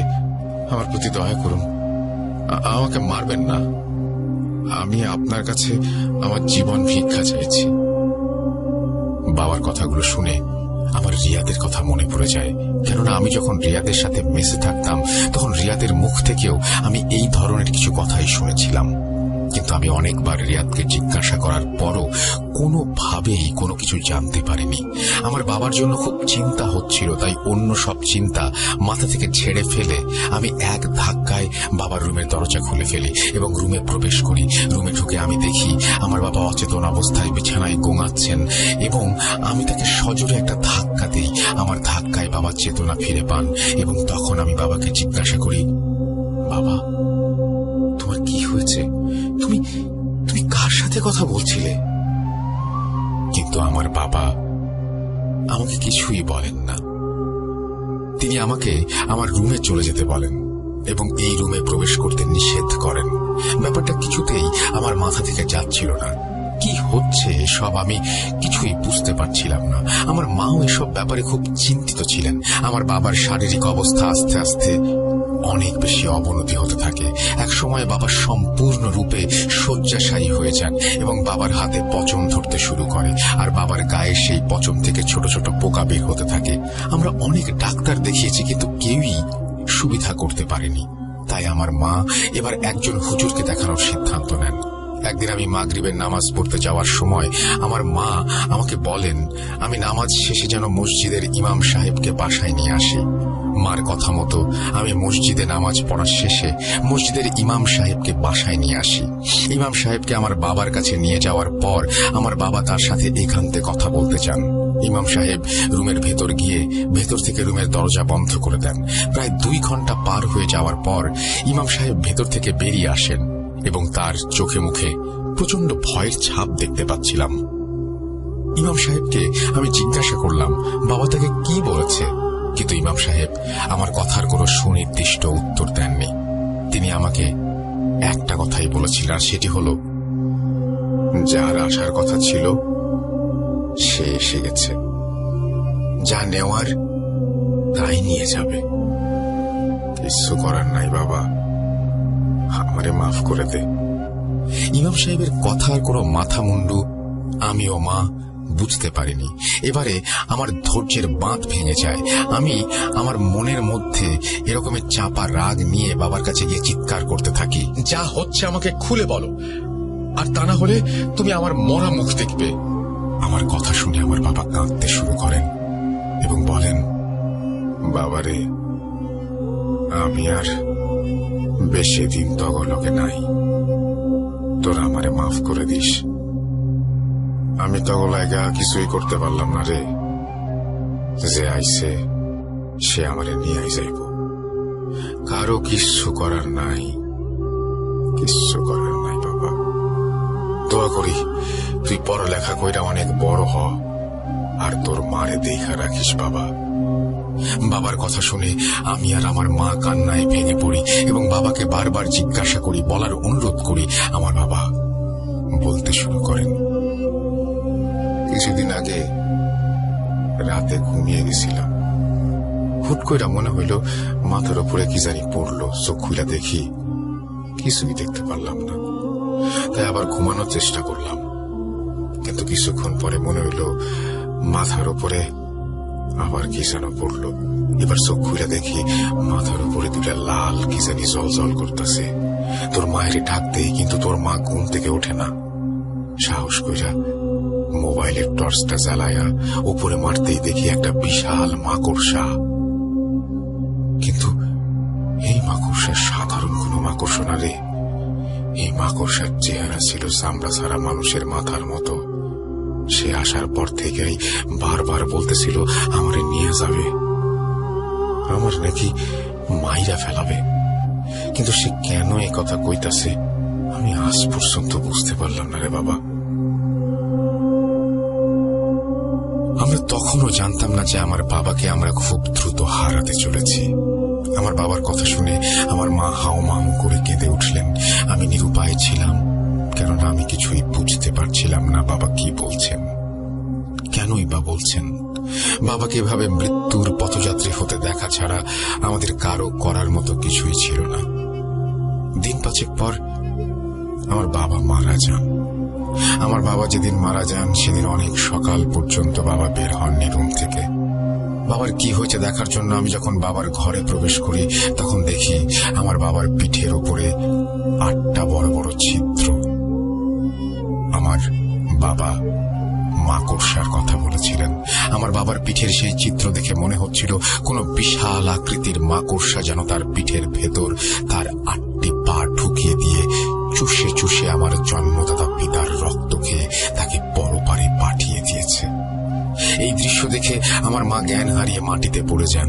নিজেকে শক্ত করে আমি আমার মাকে তার রুমে নিয়ে শুইয়ে দিই এবং বাবার শেষ যাত্রার প্রস্তুতি নিতে শুরু করে দিই। আমাদের এলাকার কয়েকজন মুরব্বী এসে বাবাকে গোসল করাতে চান, কিন্তু আমি রাজি হচ্ছিলাম না, কেননা বাবার পিঠের এই অবস্থা দেখলে যে কেউ প্রশ্ন তুলবে যার জবাব আমার কাছে নেই। আমি তাই বাবাকে গোসল করানোর দায়িত্বটা নিজের কাঁধেই নেই। বাবাকে গোসল করিয়ে কাফনের কাপড়ে মুড়িয়ে আমাদের এলাকার মসজিদের কবরে দাফন করে আসি। আমি শুনেছিলাম বাবার কাঁধে সন্তানের লাশ নাকি অনেক ভারী হয়, কিন্তু সেদিন থেকে আমার মনে হয় সন্তানের কাঁধে বাবার লাশ মনে হয় দুনিয়ার সব থেকে ভারী বস্তু। কিরে, তোর কি আমার কথাগুলো মিথ্যা মনে হচ্ছে? নিজের বাবার মৃত্যু নিয়ে কেউ কি বানিয়ে বলতে পারে? তুই নিজেই বল। ভাইয়ার ঘটনাটি শুনতে শুনতে যেন আমি এই ঘটনার ভেতরে ঢুকে পড়েছিলাম, আর তাই ভাইয়ার চোখ দিয়ে গড়িয়ে পড়া অশ্রু আমি খেয়াল করিনি। ভাইয়ার দিকে তাকিয়ে তার চোখে পানি দেখে আমি তাকে সান্ত্বনা দেই এবং তার কাছ থেকে ঘটনার বাকি অংশ শোনার ইচ্ছা প্রকাশ করি। ভাইয়া আবার বলতে শুরু করেন, বাবা মারা যাওয়ার পর অনেকদিন আমার মা কোনো কথা বলেননি। কলেজ খুলে দিয়েছিল, কিন্তু আমার মাকে সামলানোর জন্য আমি কয়েক মাসের ছুটি নিয়েছিলাম। দেখতে দেখতে আমার ছুটি শেষ হয়ে গিয়েছিল, তাই বাধ্য হয়ে আমাকে কলেজে ফিরতে হয়েছিল। বাড়ি থেকে সকল মায়ার বাঁধন ছিন্ন করে আমি আবার মেসে চলে আসি। সকালে মেসে এসে দেখি কেউ নেই। রুমের দরজা খুলে ভেতরে ঢুকে বুঝতে পারি রিয়াদ হয়তোবা মেসে ছিল, কেননা তার বেডে তার বই খাতা এবং জামা কাপড় অগোছালো ভাবে পড়েছিল। সেদিন ক্লাস শেষে মেসে ফিরে আসি আমার বিছানা কাপড় চোপড় গুছিয়ে রাতের খাওয়া শেষ করে আমি আমার মতো শুয়ে পড়ি। এর মধ্যে রিয়াদের সাথে আমার কোনো ধরনের কোনো কথাই হয়নি। রিয়াদ শুধু আমাকে একবার জিজ্ঞেস করেছিল, স্যার কোথায়? ওনাকে তো দেখছি না। উনি আমাকে সেই যে পড়িয়ে চলে গেলেন, আর তো এলেন না। রিয়াদের কথা শুনে আমি রিয়াদকে সবকিছু খুলে বলি। তখন রিয়াদের ভাবভঙ্গি দেখে আমার মনে হচ্ছিল রিয়াদ খুব একটা অবাক হয়নি। তাকে দেখে মনে হচ্ছিল হয়তোবা সে আগে থেকেই জানতো এমন কিছু একটা হবে। রিয়াদ হয়তো আগে থেকে সবকিছু জানতো। এই কথা কেন বললাম তাই ভাবছিস? ঘটনার বাকি অংশ শোন, বুঝতে পারবি। আস্তে আস্তে কয়েক মাস কেটে যায়, সবকিছু স্বাভাবিক চলছিল। দেখতে দেখতে আমরা প্রায় এইচএসসি পরীক্ষার কাছাকাছি চলে আসি। আমাদের এইচএসসি পরীক্ষার আগে প্রি টেস্ট এক্সাম শুরু হয়ে যায়। আমার এক বেঞ্চ পেছনেই রিয়াদের সিট পড়েছিল। রিয়াদ আগে লেখাপড়ায় ভালো থাকলেও ইদানিং পড়ালেখায় খুব একটা মনোযোগ ছিল না, আর তাই সে প্রায় প্রত্যেকটা পরীক্ষাতেই বারবার আমাকে পেছন থেকে ডেকে বিরক্ত করত। শেষ পরীক্ষার আগের পরীক্ষায় রিয়াদ বারবার আমাকে পেছন থেকে ডাকছিল। আমি পেছন ফিরে তাকে উত্তর বলে দিতে যাওয়ার সময় আমাদের ক্লাসে যে শিক্ষক গার্ড দিচ্ছিলেন তিনি তা দেখে ফেলেন এবং আমার খাতা নিয়ে চলে যান। আমি প্রায় 15 নম্বর উত্তর করতে পারিনি। পরীক্ষার হল থেকে বেরিয়ে আমি রিয়াদের সাথে প্রচন্ড রাগারাগি করি, কেননা তার জন্যই আমার পরীক্ষা খারাপ হলো। রিয়াদের সাথে যখন আমি রাগারাগি করছিলাম তখন হঠাৎ করে আমি রিয়াদের চোখের দিকে তাকিয়ে দেখি রিয়াদের চোখ কেমন যেন রক্ত বর্ণ ধারণ করছে। এই দৃশ্য দেখে আমি কিছুটা ভয় পাই এবং কথা বলা বন্ধ করে আমি নিজের রুমে চলে আসি।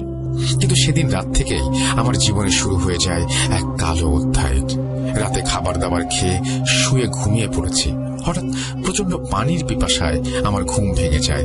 তখন আমি আমার পানির বোতল নিতে গিয়ে দেখি বিশাল আকৃতির মাকড়সার মতো কিছু একটা, যার মাথা ছিল মানুষের মতো কিন্তু মাথায় কোনো চামড়া ছিল না, এমন কিছু আমার পানির বোতল হাতে নিয়ে দাঁড়িয়ে আছে। এই দৃশ্য দেখে আমার আত্মা কেঁপে ওঠে।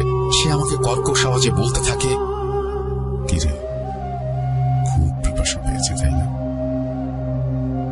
পানি খাবি নাকি রক্ত খাবি? আমার রক্ত চাই, তাজা রক্ত। দেরি করিস না, আর দেরি করিস না। এই দৃশ্য দেখে আমার কলিজার পানি যেন শুকিয়ে যায়। ভয়ে আমি দোয়া দুরুদ পড়ার চেষ্টা করতে থাকি, কিন্তু আমার মাথায় কোনো দোয়া দুরুদ কিছুই আসছিল না। কিছুক্ষণের মধ্যেই আমার নিজের বাবার কথা মনে পড়ে যায়। বাবা তো ঠিক এরকম কিছু একটার কথাই বলেছিলেন। ভয়ে আমি চোখ বন্ধ করে আল্লাহর নাম স্মরণ করতে থাকি এবং কিছুক্ষণ পর চোখ খুলে দেখি সেই জিনিসটা আর সেখানে নেই। নিছক স্বপ্ন ভেবে আমি সবকিছু ভুলে যাওয়ার চেষ্টা করি এবং পানি আনার জন্য বিছানা থেকে উঠে দাঁড়াই। কিন্তু তখনই আমার চোখে পড়ল আমার পানির বোতলটি আমার টেবিল থেকে প্রায় 2 ফুট দূরে মাটিতে পড়ে আছে। আমার বুঝতে আর কিছু বাকি রইল না যে আমি যা দেখেছি তা সত্যিই ছিল, কারণ আমি নিজে প্রতিদিন রাতে ঘুমানোর আগে আমার পানির বোতল আমার মাথার পেছনের টেবিলে রেখে শুই। ভয়ে আমি সেদিন আর পানি খেতে উঠিনি। কাঁথা মুড়ি দিয়ে সেদিনের মতো আল্লাহ আল্লাহ করতে করতে ঘুমিয়ে যাওয়ার চেষ্টা করতে থাকি, কিন্তু বারবার সেই রক্তহীন করা কদাকার অবয়বটি আমার চোখের সামনে ভেসে উঠছিল। আমি চোখ বন্ধ করেও দেখছিলাম সে আমার দেয়ালের চারপাশে মাকড়সার মতো করে ঘুরে বেড়াচ্ছে। আমি কিছুতেই বুঝতে পারছিলাম না যে কেন আমার সাথে এরকম হচ্ছে। পরদিন সকালে ঘুম থেকে উঠে দেখি রিয়াদ আমার দিকে তাকিয়ে মুচকি হাসছে। আমি রিয়াদের দিকে তাকিয়ে রাগান্বিত কণ্ঠে বলতে থাকি, কি হয়েছে? এভাবে হাসার কি আছে? খুব মজা লাগছে? রিয়াদ আমার কথা শুনে আমাকে বলে, রাতের বেলা কি কোনো সমস্যা হয়েছিল? সবকিছু ঠিক আছে তো? রিয়াদের কথা শুনে আমার মাথায় যেন আকাশ ভেঙে পড়ে। আমার বারবার মনে হচ্ছিল রিয়াদ হয়তোবা এসব ব্যাপারে কিছু না কিছু হলেও জানে, কেননা আমি তো তাকে বলিনি রাতের ঘটনা। আর রিয়াদকে পড়ানোর পরেই আমার বাবার সাথে এরকম কিছু ঘটনা ঘটে এবং আমার বাবা মারা যান। আজ আমার সাথে এমন হচ্ছে। মনে সাহস সঞ্চয় করে আমি রিয়াদকে জিজ্ঞাসা করি, তুই কিভাবে জানলি কিছু হয়েছে কিনা? তোর মনেই বা কেন হলো কিছু হয়েছে?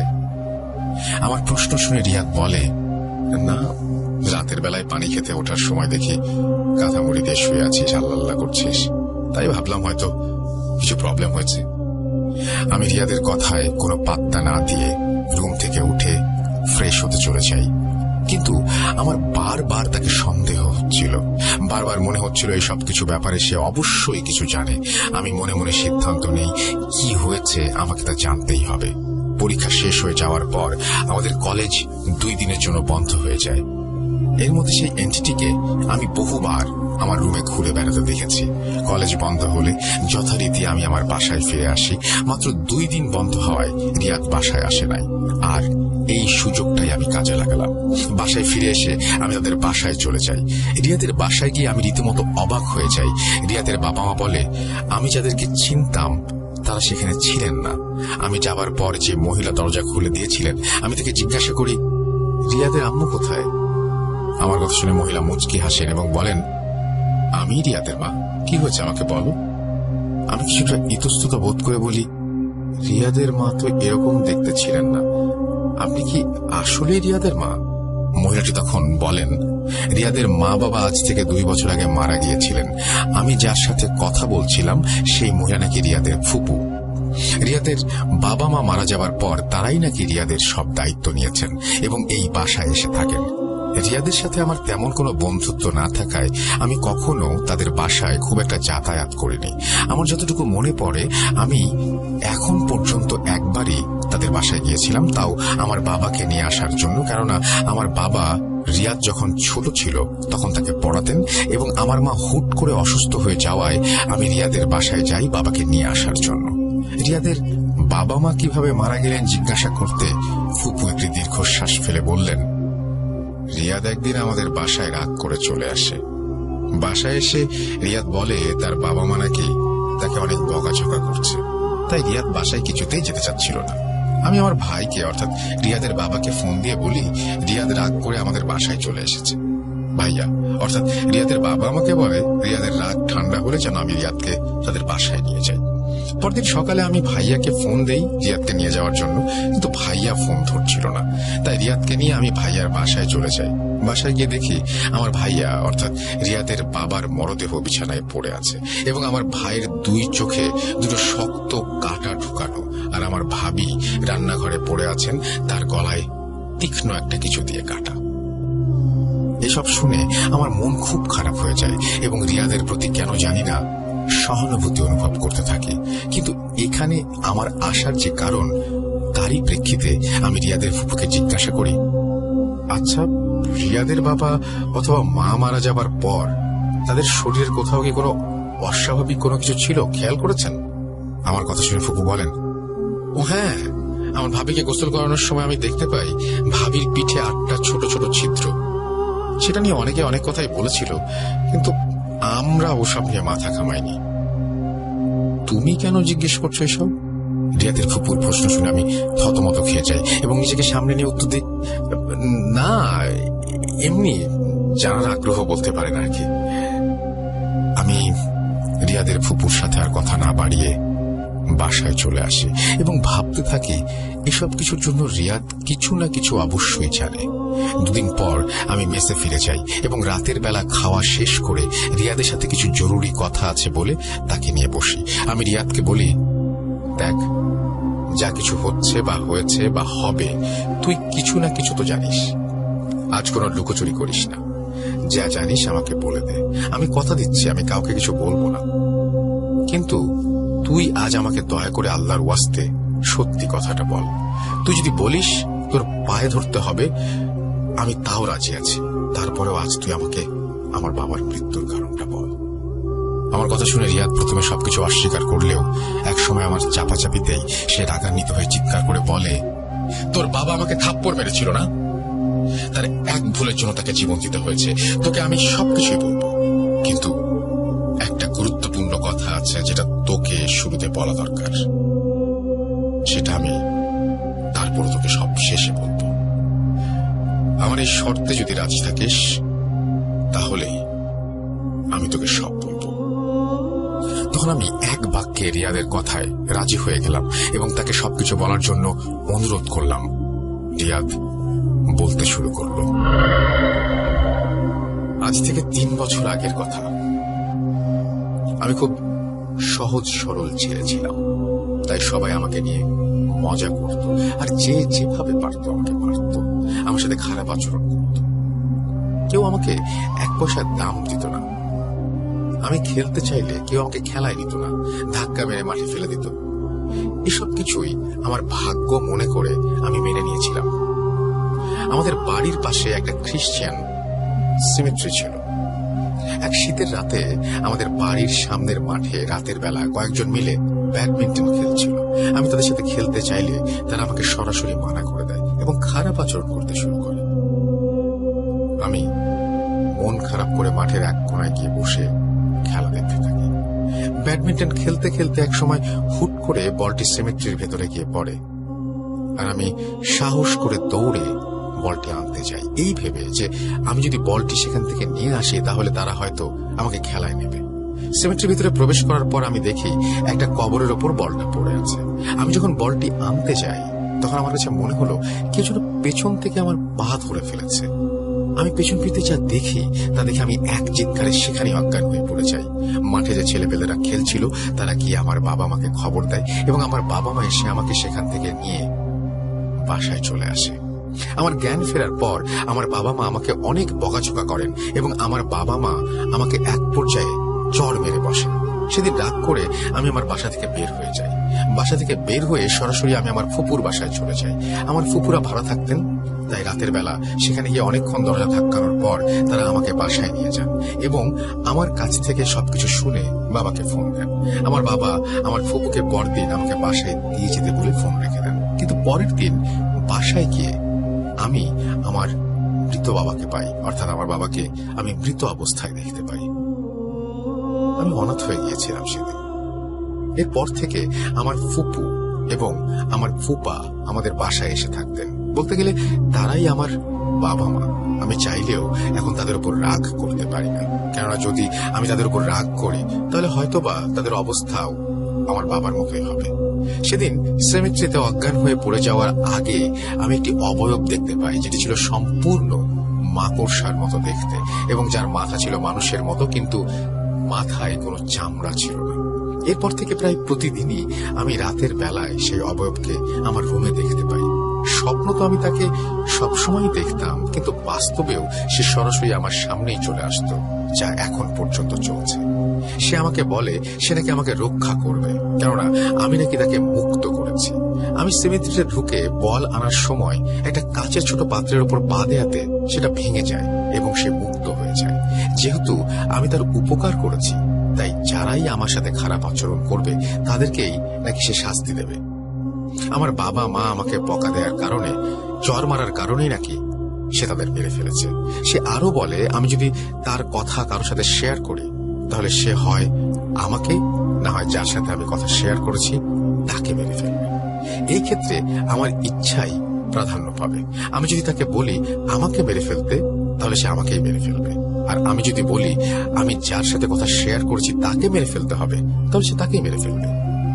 গত কয়েক মাস আগে আমি আমার এক মামাতো বোনের সাথে তার কথা শেয়ার করি। সেদিন থেকে সে আমার স্বপ্নে আসতো এবং বলতো আমাকে মেরে ফেলবে, হয় আমাকে মারবে না হয় আমার বোনকে মারবে। আমি তার কাছে ক্ষমা চাই, কিন্তু সে আমাকে বলে না না না, তোর কোনো ক্ষমা নেই, তুই যা করেছিস তার জন্য তুই মরবি, তাহলে যার কাছে তুই আমার কথা বলেছিস সে মরবে। এই কথাগুলি তুই রাতে শুনতে পেলি। নিজে বেঁচে থাকার জন্য বাধ্য হয়ে আমি আমার বোনকে মৃত্যুর মুখে ঠেলে দেই। আমার বোন মারা গেছে আজ থেকে 2 মাস আগে। তোর বাবা আমাকে পড়াতে আসতেন, তিনি আমাকে চড় মেরেছিলেন। তার উপর আমার সেদিন প্রচন্ড রাগ হয়েছিল, তাই তোর বাবা আজ এই দুনিয়ায় নেই। আর তুই যেদিন পরীক্ষা খারাপ করে আমার সাথে রাগারাগি করলি, তোর উপরও সেদিন আমার প্রচন্ড রাগ হয়েছিল, আর তাই তুই মরবি। আর গুরুত্বপূর্ণ কথা যেটা তোকে পরে বলবো বলেছিলাম, সেটা হচ্ছে ওই যে একটু আগে বললাম যার সাথে আমি শেয়ার করব তাকে এমনিতেই মরতে হবে।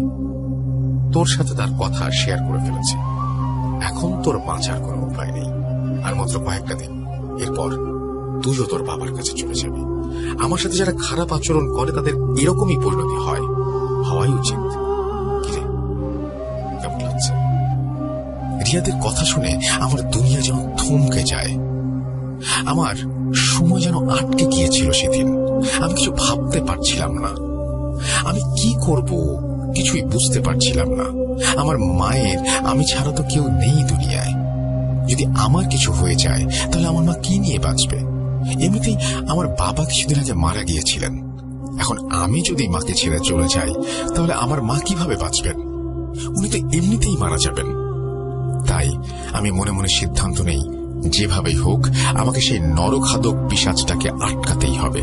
কিভাবে কি করব ভাবতে ভাবতে একদিন আমার এলাকার মসজিদের হুজুরের কাছে গিয়ে পৌঁছাই, যে হুজুরকে আমার বাবার চিকিৎসার জন্য বাসায় নিয়ে এসেছিলাম। হুজুর আমাকে দেখে ভাঙা ভাঙা কণ্ঠে বলেন, বাবা, এর কিছু করা আমার পক্ষে সম্ভব না, এর কাছে আমি অনেক দুর্বল বাবা, আমারে মাফ করে দে। আমার তো সাহস নাই যে আমি তার মোকাবেলা করতে পারি, কিন্তু তোরে আমি একটা নিয়ম বলে দিতে পারি। এই নিয়মে হয়তো বা তুই বাঁচবি, কিন্তু এই জিনিস তোর বন্ধুরে ছাইরা তোর কাছে আয়সা যাইতে পারে। আর যদি সে একবার তোর কাছে আসে, তাহলে তারা তুই বন্দি বা মায়েরা ফেলতে পারবি। আমি দোয়া লিখে দেই, তোর কাছে যদি সে আসে, এই দোয়া পয়রা তার এক পা ভাঙবি আর পায়ের ভাঙা অংশ দিয়া তার মাথায় আঘাত করবি, তাইলে ইজি করবে। কিন্তু এই কাজ করতে অনেক সাহসের প্রয়োজন রে বাবা। আমি বুড়া মানুষ, আমার তো এত সাহস নাই। তোরে আমি নিয়ম বলে দেই, তুই কাজটা কর। এরপরে ওই জিনিস যখন তোর সামনে আসবে, তখন তুই তাকে জিজ্ঞাসা করবিস কি চাই।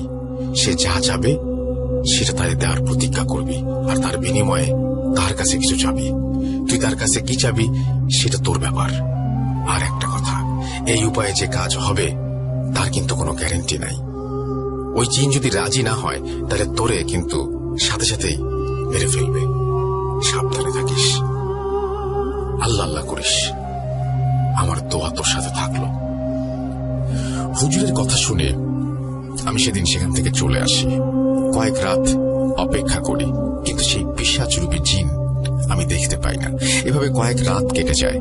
একদিন সে আমার সামনে আসে। আমার সামনে এসে সে কর্কশ গলায় বলে, তোর বন্ধুকে বলেছিলাম কার জান নেব, সে আমাকে তোর জান নিতে বলেছে। সময় নষ্ট করিস না। তখন আমি মনে সাহস সঞ্চার করে তাকে বলি, আগে তুই চিন্তা কর, তুই কয়জনের রক্ত খাবি? আমাকে মেরে শুধু আমার রক্ত খাবি, নাকি আমার মাধ্যমে আরো অনেকের রক্ত খাবি? আমি হুজুরের কথা মতো তাকে রিয়াদের কাছ থেকে ছাড়িয়ে আমার কাছে আসার জন্য এসব বলছিলাম, যেন আমি